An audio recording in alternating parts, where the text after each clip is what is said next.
সুপ্রিয় চাকরি প্রত্যাশী ভাই বোনেরা আসসালামু আলাইকুম। কী অবস্থা, সবাই কেমন আছেন? আপনার যারা পল্লী বিদ্যুতের লাইনম্যান পদের পরীক্ষার্থী, আপনার জন্য এই ভিডিওটা অনেক গুরুত্বপূর্ণ। কারণ আপনারা অনেকে কমেন্ট করেছিলেন, আপনাদের কমেন্টের লিস্ট কিন্তু আমি নোট করছি। এই নোটে সকল কমেন্টে রিপ্লাই দেওয়ার চেষ্টা করব। এই ভিডিওটি যদি আপনি দেখে থাকেন, তাহলে পল্লী বিদ্যুতের লাইনম্যান পদে যত প্রশ্ন আপনার মনে ঘোরাফেরা করছিল বা আপনার যেটা জানার ইচ্ছা ছিল, সেটা আপনি জেনে নিতে পারবেন এই ভিডিওর মাধ্যমে। A to Z দেখার চেষ্টা করবেন, একটু স্কিপ করবেন না, শুরু থেকে শেষ পর্যন্ত দেখবেন। তাহলে আপনারা যে পল্লী বিদ্যুতের 2026 সালের শিক্ষানবিশ লাইনম্যান 1035 পদে নিয়োগ বিজ্ঞপ্তি সম্পর্কে, মাঠ কোথায় হবে, পরীক্ষার কেন্দ্র কোথায় হবে এবং আপনি যে আবেদন কপি কোথায় জমা দিবেন এবং কবে জমা দিতে হবে সেই সম্পর্কে ধারণা পাবেন। আর সবচেয়ে গুরুত্বপূর্ণ, মাঠে কী কী কাগজপত্র নিয়ে যেতে হবে সেটাও কিন্তু এই ভিডিওর মাধ্যমে বলে দেওয়ার চেষ্টা করব। আর এটি সরকারি কিনা A to Z থাকে এই ভিডিওর মাধ্যমে।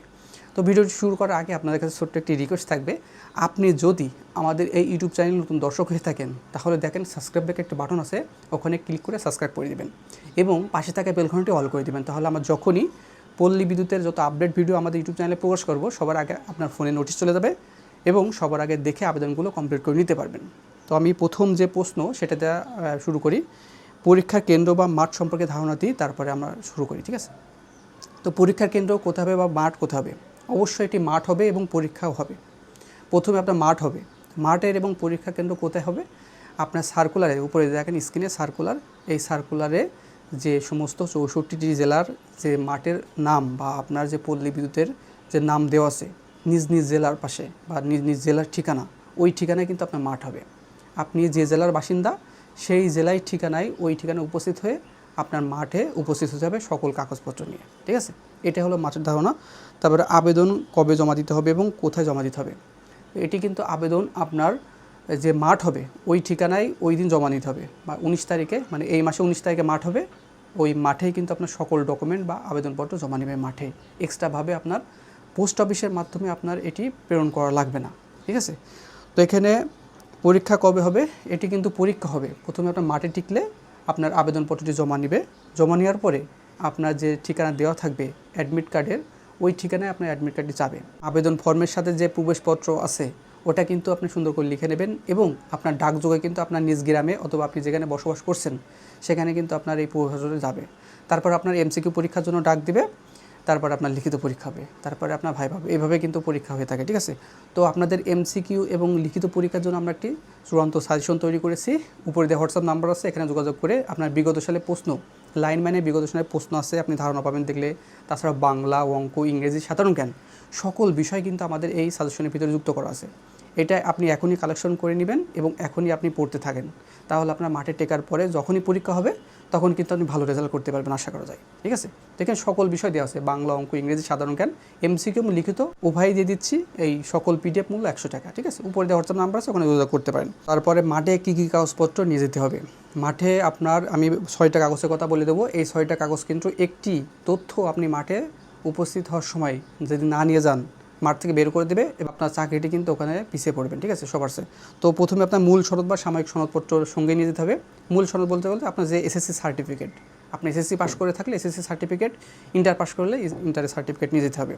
আর যারা এগুলো তোলেননি অবশ্যই স্কুল থেকে আজকেই তুলে নেবেন। এবং আর আপনার যদি SSC সার্টিফিকেট না আসে, বোর্ড থেকে সাময়িক সনদপত্র ওঠানো যায়, আপনার প্রধান শিক্ষক, স্কুলের প্রধান শিক্ষকের সাথে যোগাযোগ করে বোর্ড থেকে সাময়িক সনদপত্র আবেদন করার মাধ্যমে উত্তোলন করা যায়। সেই জন্য বোর্ড থেকে আবেদন করার মাধ্যমে সাময়িক সনদপত্র বা সার্টিফিকেটও তুলে নিতে পারবেন, ঠিক আছে? তারপরে 4 কপি ছবি, আপনার সাম্প্রতিক তোলা পাসপোর্ট সাইজের 4 কপি ছবি নিয়ে যেতে হবে। আর এটা অবশ্যই পেছনের পাশে আপনার যে কোনো BCS ক্যাডার দিয়ে সত্যায়িত করে নিতে হবে।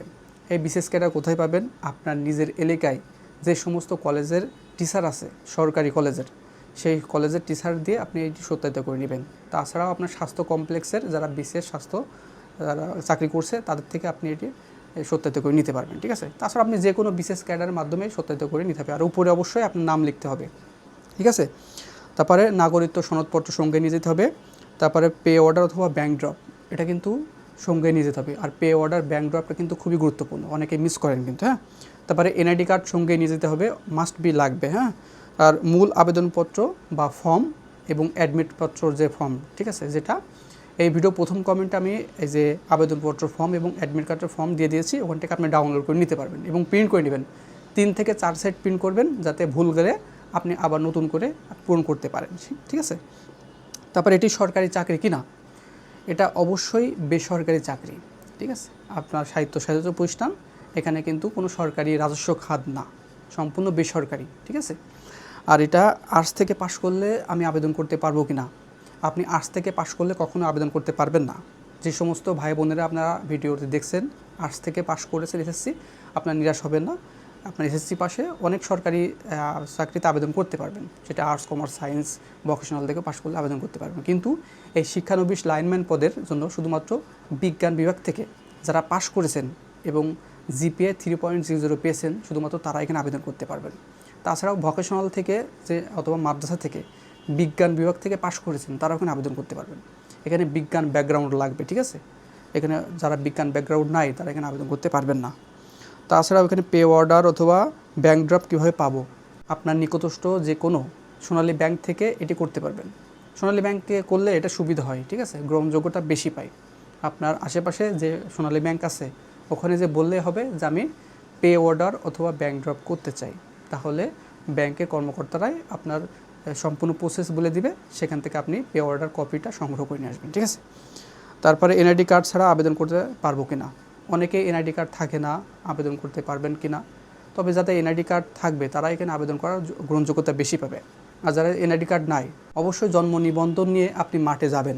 যদি আপনার এনআইডি কার্ড বাদে আপনার বেরো করে দেয় বা আপনার ওখান থেকে নমনীয় না হয়, তাহলে আপনি চলে আসবেন, সমস্যা তো নাই। চেষ্টা করে অবশ্যই দেখা উচিত।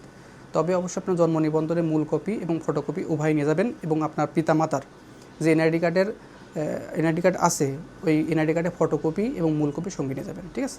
আপনি বলবেন, বুঝাবেন, ঠিক আছে, তাহলে সমস্যা হবে না আশা করা যায়। তারপরে অনেকে প্রশ্ন করেছিলেন যে ভাইয়া অ্যাডমিট কার্ড কবে আসবে। আপনি মাঠে টেকার পরে অ্যাডমিট কার্ড আপনার যথাসময়ে আপনার নিজ যে ঠিকানা দিয়েছেন অ্যাডমিট কার্ডের, সেই ঠিকানায় পৌঁছে যাবে। সেজন্য অবশ্যই আপনার অ্যাডমিট কার্ডের যে ঠিকানা আছে সঠিক দিবেন, এবং চাইলে নিচের দিকে আপনার ফোন নাম্বারটা দিতে পারেন, ঠিক আছে। তো এখানে 2 মাসের ভিতরেই কিন্তু এই নিয়োগটি সম্পূর্ণ হয়ে যাবে। সেজন্য আপনার ভালো করে প্রিপারেশন নেবেন। আমি আবারও বলছি, ভালো করে এমসিকিউ নেবেন, এবং আপনার যারা লিখিত, এটা দুটাই কিন্তু পরীক্ষা হবে, এমসিকিউ লিখিত উভয়ের জন্য প্রিপারেশন নেবেন। মাঠে হওয়ার পরে কিন্তু এটা পরীক্ষা দূরত্ব সহকারে হয়ে যাবে। তারপরে আমি সার্টিফিকেট বোর্ড থেকে তুলে নাই, মার্কশিট নিয়ে গেলে হবে কি না, কখনোই হবে না। অরিজিনাল সার্টিফিকেট অথবা সাময়িক সনদপত্র নিয়ে যেতে হবে। শুধুমাত্র মার্কশিট নিয়ে গেলে আপনার বের করে দেবে, ওখান থেকে আপনার চলে আসতে হবে। সেজন্য আমি আবারও বলছি, যাদের এসএসসি সার্টিফিকেট এখনও আসে না স্কুলে, বোর্ড থেকে আবেদন করে সাময়িক সনদপত্র কালেকশন করবেন। আর যারা স্কুলে আসছে তারা অবশ্যই মূল সনদপত্রটা সঙ্গে নিয়ে যাবেন, ঠিক আছে। তারপরে আপনারা প্রশ্ন করেছিলেন যে আমার বয়স 21 বছর 3 মাস, আমি এখানে আবেদন করতে পারবো কি না। এখানে আপনার শুধুমাত্র 18 থেকে 21 বছরের ভিতরে যাদের বয়স, তারা এখানে আবেদন করতে পারবেন। যাদের 18 বছরের কম এবং 21 বছরের বেশি, একদিন বেশি হলেও আবেদন করার সুযোগ এখানে থাকবে না। তারপরে সোনালী ব্যাংকে দিলে হবে না অন্যান্য বেসরকারি ব্যাংক থেকে দিলেই হবে, বাংলাদেশের তফসিলভুক্ত ব্যাংক থেকে দিলেই হবে। বিশেষ করে সরকারি যেগুলো ব্যাংক আছে সেগুলো ব্যাংক থেকেই আপনার পে অর্ডার অথবা ব্যাংক ড্রাফট করলেই হবে, সমস্যা হবে না। তারপরে গাইবান্ধার মাঠ কোথায় হবে বা আপনার বিভিন্ন জেলার মাঠ কোথায় হবে, অনেকে প্রশ্ন করেছেন। আপনার নিজের যে জেলার তালিকা আছে, যে জেলার ভিতরে ঠিকানা দেওয়া আছে সার্কুলারে, সেই সার্কুলার দেখে ওই ঠিকানায় মাঠ হবে। নিজের জেলায় যে ঠিকানা, পল্লী বিদ্যুৎ সমিতি যে ঠিকানা দেওয়া আছে সার্কুলারে, ওই ঠিকানায় আপনি মাঠ হবে। ওই ঠিকানায় উপস্থিত হবেন এই 19 তারিখে, ঠিক আছে। এই তারিখে মাঠ হবে এবং ওই দিনে কিন্তু আপনার ফলাফল ঘোষণা করে দিবে। তারপরে উচ্চতা কত লাগে ভাইয়া, উচ্চতা 5 ফুট 4 ইঞ্চি লাগবে অবশ্যই। আর এটা শুধুমাত্র পুরুষ প্রার্থীরা আবেদন করতে পারবেন, মহিলারা এখানে আবেদন করার কোনো সুযোগ থাকছে না। যারা 5 ফুট 4 ইঞ্চির কম, তারা এখানে আবেদন না করাই ভালো। যারা 5 ফুট 4 ইঞ্চির বেশি, তারা এখানে বেশি সুযোগ পাবেন। আর এখানে অবশ্যই সুস্বাস্থ্যের অধিকারী হতে হবে। আর মাঠে কিন্তু দৌড় দেওয়া হবে, আপনার শারীরিক সক্ষমতা যাচাই করবে, তাছাড়া আপনার বুক ডাউন দেওয়া হবে। মাঠে কিন্তু এগুলো দেখে, সেজন্য আপনার মাঠে যাওয়ার আগে অবশ্যই হাফ প্যান্ট এবং গেঞ্জি পরিধান করে নিয়ে যাবেন। তাছাড়া আপনার পানি নিয়ে যাবেন, পারলে ছাতাও নিয়ে যেতে পারেন।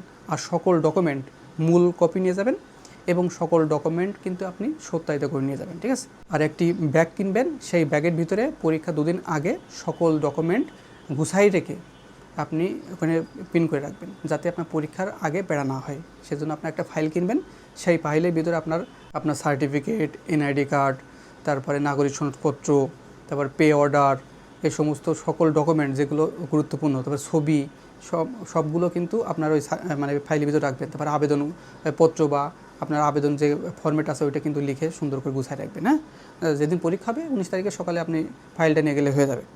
তারপরে ভাই টাকা কোন ঠিকানায় পাঠাবো, অনেক গুরুত্বপূর্ণ প্রশ্ন।